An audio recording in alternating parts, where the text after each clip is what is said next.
So where did you get it? Then they will tell you their revelation narrative. And every religion has a revelation narrative, and invariably the revelation narrative is one or two people have this experience and get everyone else to follow.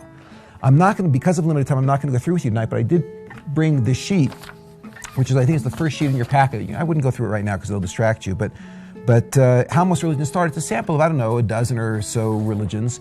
And you can see that all religions do start, in fact, when there's these one or two people who have this experience and then get everyone else to roll with it.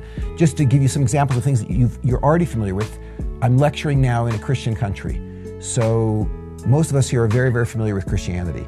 And most people who've studied Christianity realize that Christianity does not begin, the Christianity that we possess today does not begin with Jesus.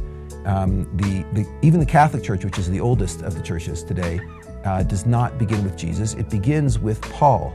And the story is that Jesus lived, Jesus died. About 35 years later, after Jesus died, he was walking alone on the road to Damascus. And walking alone on the road, suddenly, 35 years after Jesus died, he has this vision and Jesus appears to him. And Jesus tells over all the stories of the miracles that he experienced when he was alive. And Paul is so moved by this. His name actually was Shaul. He was actually a Jew. Shaul is so moved by this that he converts on the spot, changes his name to Paul, goes back into the city, tells all the people that he's become a Christian and that Jesus is the way, and if you accept Jesus, you'll be saved, and tells over the stories of that Jesus told him.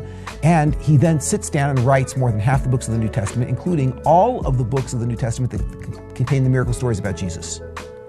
So it turns out that, and then those stories are passed down, those Pauline documents are passed down from about 65 CE down to about 325 CE, and 325 CE, they all get gathered together at the Council of Nicaea, along with other fragments that were written based on the Pauline documents.